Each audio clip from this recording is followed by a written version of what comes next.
তোমরা যারা ক্যালকাটা ইউনিভার্সিটির আন্ডারে সেমিস্টার 4 রাষ্ট্রবিজ্ঞান অনার্স কোর্সের ছাত্রছাত্রী আছো, তোমাদের জন্য আজকে ক্লাসটা খুবই গুরুত্বপূর্ণ। আজকে ক্লাসে তোমাদের ডিএসসিসি 5 পেপার থেকে গুরুত্বপূর্ণ 3টি বড় প্রশ্নের উত্তর নিয়ে আলোচনা করব মডিউল 1-এ। মোস্ট ইম্পর্টেন্ট 3টে প্রশ্ন, অ্যান্সারগুলো ভালো করে বুঝে নাও, কীভাবে অনার্স লেভেলে নোটস লিখতে হয় গুছিয়ে সেটাও তোমরা দেখে নাও। দেখো, প্রথম প্রশ্ন থাকছে আঞ্চলিকতাবাদের উত্থানের যে কোনো 3টি কারণ, বা প্রশ্নটা ঘুরিয়ে আসতে পারে যে আঞ্চলিকতাবাদ কাকে বলে, আঞ্চলিকতাবাদের উদ্ভবের কারণগুলি বিশ্লেষণ করো। খুবই গুরুত্বপূর্ণ প্রশ্ন, কিভাবে অ্যান্সার রেডি করবে দেখো। প্রথমেই আছে ভূমিকা। ভারতে আঞ্চলিকতাবাদ হলো এমন একটি রাজনৈতিক ও মনস্তাত্ত্বিক প্রবণতা যেখানে একটি নির্দিষ্ট অঞ্চলের মানুষ সমগ্র দেশের বৃহত্তর স্বার্থের চেয়ে নিজেদের ভৌগোলিক, সাংস্কৃতিক, অর্থনৈতিক বা ভাষাগত পরিচয়কে অধিক গুরুত্ব প্রদান করে। ভারতের মতো এক বিশাল বৈচিত্র্যময় দেশে বৈচিত্র্যের মাঝে ঐক্য মূল চাবিকাঠি হলেও স্বাধীনতার পর থেকেই আঞ্চলিকতাবাদের বিস্তার জাতীয় সংহতি ও অখণ্ডতার সামনে একটি অন্যতম প্রধান চ্যালেঞ্জ হিসাবে আত্মপ্রকাশ করেছে। এবার আঞ্চলিকতাবাদের উদ্ভবের প্রধান কারণসমূহ। প্রথম পয়েন্ট আছে অর্থনৈতিক বৈষম্য ও অসম উন্নয়ন। ভারতে আঞ্চলিকতাবাদের অন্যতম প্রধান কারণ হল বিভিন্ন অঞ্চলের মধ্যে চরম অর্থনৈতিক বৈষম্য। স্বাধীনতার পর পঞ্চবার্ষিকী পরিকল্পনার মাধ্যমে উন্নয়ন শুরু হলেও দেশের সব অঞ্চলে সমানভাবে অগ্রগতি হয়নি। মহারাষ্ট্র, গুজরাট বা দক্ষিণের রাজ্যগুলি শিল্প ও পরিকাঠামোয় যতটা উন্নতি করেছে, উত্তর পূর্ব ভারত, বিহার, ঝাড়খণ্ড বা উড়িষ্যার মতো রাজ্যগুলো ততটাই পিছিয়ে রয়েছে। এই আপেক্ষিক বঞ্চনা, কর্মসংস্থানের অভাব এবং সম্পদ বন্টনের বৈষম্য পিছিয়ে পড়া অঞ্চলগুলিতে তীব্র ক্ষোভের সৃষ্টি করেছে। এর ফলেই গোর্খাল্যান্ড, বিদর্ভ বা বোড়োল্যান্ডের মতো পৃথক রাজ্যের দাবি জোরালো হয়েছে। তারপরে কি আছে? ভাষাগত ও সাংস্কৃতিক স্বাতন্ত্র্য। ভাষা ও সংস্কৃতি ভারতীয় আঞ্চলিকতাবাদের একটি অন্যতম শক্তিশালী চালিকা শক্তি। 1956 সালে রাজ্য পুনর্গঠন কমিশনের সুপারিশে ভাষাভিত্তিক রাজ্য গঠন এই আঞ্চলিক পরিচয়কে আরও সুদৃঢ় করে।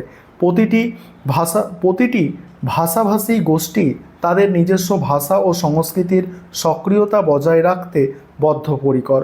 উত্তর ভারতের রাজ্যগুলিতে হিন্দি ভাষা চাপিয়ে দেওয়ার চেষ্টার বিরুদ্ধে দক্ষিণ ভারতের তীব্র হিন্দি বিরোধী আন্দোলন আঞ্চলিকতাবাদের একটি বড় উদাহরণ। তারপরে কি? ভৌগোলিক ও ঐতিহাসিক কারণ। ভারতে সুবিশাল ভৌগোলিক আয়তন এবং ঐতিহাসিক প্রেক্ষাপট আঞ্চলিক পরিচয়ের জন্ম দিয়েছে। প্রাচীন ও মধ্যযুগে ভারতের বিভিন্ন অঞ্চল প্রায়শই স্বাধীন বা আধা স্বাধীনভাবে শাসিত হতো। ফলে প্রতিটি অঞ্চলের নিজস্ব ইতিহাস, ঐতিহ্য ও ভৌগোলিক স্বাতন্ত্র্য গড়ে ওঠে। এই ঐতিহাসিক চেতনা আজও বহু ক্ষেত্রে মানুষের মধ্যে স্থানীয় জাতীয়তাবাদের জন্ম দেয়। তারপর হচ্ছে রাজনৈতিক কারণ ও আঞ্চলিক দলের প্রভাব। ভারতের সংবিধানে যুক্তরাষ্ট্রীয় কাঠামো থাকলেও দীর্ঘকাল ধরে কেন্দ্রীয় সরকারের আধিপত্যমূলক মানসিকতা ও ক্ষমতার কেন্দ্রীকরণ আঞ্চলিক ক্ষোভের সৃষ্টি করেছে। অতীতে রাজ্য সরকারগুলিকে ভেঙে দিতে 356 নম্বর ধারা অপপ্রয়োগ রাজ্যের স্বায়ত্তশাসনের হস্তক্ষেপ বলে মনে করা হয়েছে। এর ফলস্বরূপ ডিএমকে, তৃণমূল কংগ্রেস, আকালি দল বা তেলেগু দেশম পার্টির মতো শক্তিশালী আঞ্চলিক দলের উত্থান ঘটেছে। এই দলগুলি স্থানীয় বঞ্চনা ও আবেগকে রাজনৈতিক হাতিয়ার হিসাবে ব্যবহার করে আঞ্চলিকতাবাদকে প্রশ্রয় দিয়েছে। তারপর হচ্ছে ভূমিপুত্র তত্ত্ব। এখানে কি বলা হচ্ছে দেখো, আঞ্চলিকতাবাদের একটি উগ্র রূপ হলো ভূমিপুত্র তত্ত্ব। এই তত্ত্ব অনুযায়ী স্থানীয় মানুষের মধ্যে এই ধারণা প্রবল হয় যে তাদের রাজ্যের চাকরি, জমি, ব্যবসা ও প্রাকৃতিক সম্পদের ওপর শুধুমাত্র তাদেরই একচেটিয়া অধিকার রয়েছে।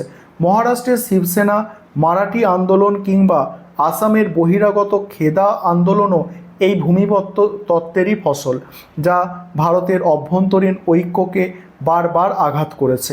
এবার তোমরা উপসংহার দিয়ে প্রশ্নের উত্তরটা শেষ করবে। পরের প্রশ্ন আছে, গতবারে এটা 10 নম্বরে এসেছিল, এবারে এটা তোমাদের 20 নম্বরে বড় প্রশ্ন হিসাবে আসতে পারে। প্রশ্নটা কি, ভারতের রাজনীতিতে জাতিগোষ্ঠী ও জাতিগত আন্দোলনের প্রভাব বিশ্লেষণ করো। এই প্রশ্নের উত্তরটা নিয়ে আলোচনা করব। তার আগে যে বিষয়টা তোমাদের বলার আছে, তোমাদের জন্য অনলাইন কোচিং ক্লাস চলছে। তোমরা যদি কেউ পেইড ব্যাচে অ্যাডমিশন নিতে ইচ্ছুক থাকো বা আমাদের থেকে স্টাডি মেটেরিয়াল অর্থাৎ পিডিএফ নোটস কিনতে চাও, তাহলে তোমরা স্ক্রিনে দেওয়া নম্বরে যোগাযোগ করতে পারো। দেখো এখানে প্রথমে ভূমিকা। ভারত একটি বহু জাতি, বহু ভাষিক এবং বহু সংস্কৃতির দেশ। ভারতের রাজনীতিতে জাতি, গোষ্ঠী এবং জাতিগত পরিচয় অত্যন্ত গুরুত্বপূর্ণ একটি উপাদান। সাধারণত ভাষা, ধর্ম, বর্ণ, উপজাতি বা নির্দিষ্ট ভৌগোলিক পরিচয়ের ভিত্তিতে গড়ে ওঠা গোষ্ঠীগুলি জাতিগোষ্ঠী হিসাবে পরিচিত। স্বাধীনতা লাভের পর থেকেই বিভিন্ন জাতিগোষ্ঠী তাদের নিজস্ব রাজনৈতিক, অর্থনৈতিক ও সাংস্কৃতিক সক্রিয়তা রক্ষার্থে নানাবিধ জাতিগত আন্দোলনের জন্ম দিয়েছে। আর এই আন্দোলনগুলি ভারতীয় গণতন্ত্র, রাষ্ট্র ব্যবস্থা এবং রাজনৈতিক গতিপ্রকৃতিতে শুধু প্রসারী প্রভাব ফেলেছে। এবার হচ্ছে কি, ভারতের রাজনীতিতে জাতিগোষ্ঠী ও জাতিগত আন্দোলনের বহুমুখী প্রভাব।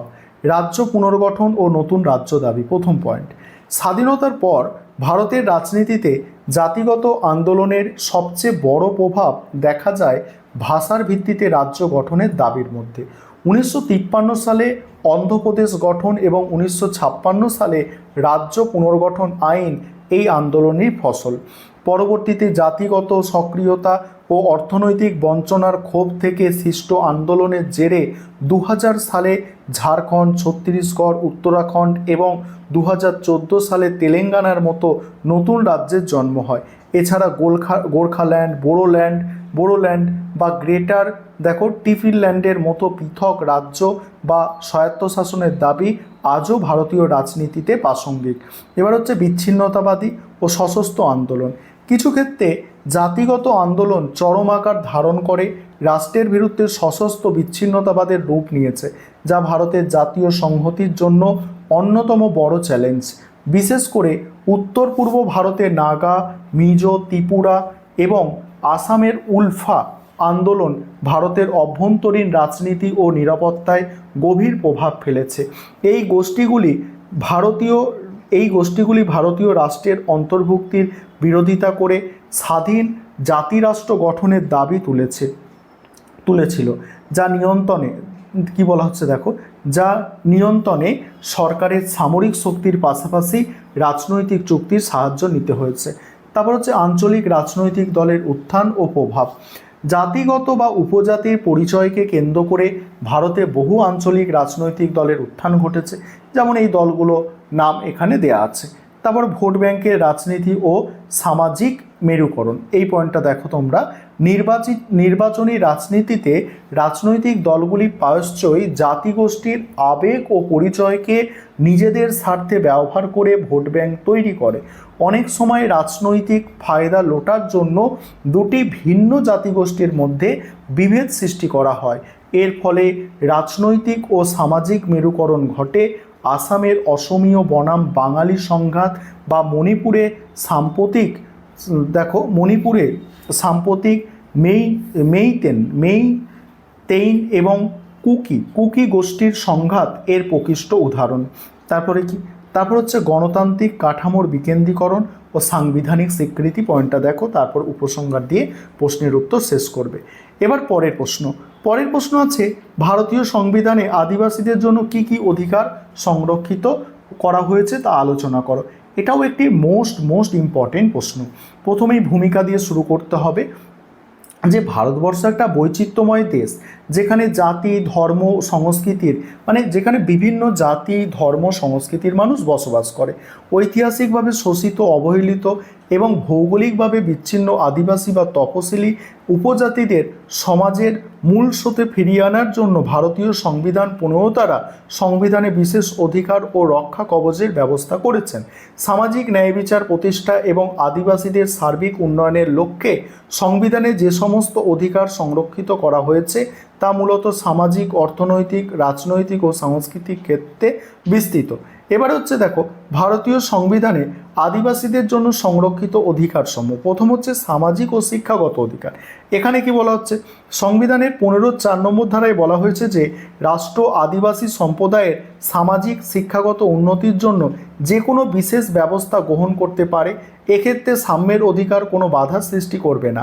এছাড়া সংবিধানের 46 ধারায় স্পষ্ট বলা হয়েছে যে রাষ্ট্র তপশিলি জাতি উপজাতিদের শিক্ষাগত অর্থনৈতিক স্বার্থের পাশাপাশি বিশেষ যত্নবান হবে এবং সব ধরনের সামাজিক বঞ্চনা ও শোষণ থেকে তাদের রক্ষা করবে। 2 হচ্ছে কর্মসংস্থান ও অর্থনৈতিক অধিকার। সরকারি চাকরিতে আদিবাসীদের পর্যাপ্ত প্রতিনিধিত্ব সুনিশ্চিত করতে সংবিধানের 16(4) ধারা অনুযায়ী পদ সংরক্ষণের বিশেষ ব্যবস্থা করা হয়েছে। এছাড়া আদিবাসীদের অর্থনৈতিক উন্নয়নের জন্য 275(1) ধারায় কেন্দ্র কর্তৃক রাজ্যগুলিকে বিশেষ আর্থিক অনুদান প্রদানের কথা বলা হয়েছে, যাতে উপজাতি অধ্যুষিত এলাকায় প্রশাসন ও উন্নয়ন ত্বরান্বিত হয়। এবার হচ্ছে রাজনৈতিক অধিকার।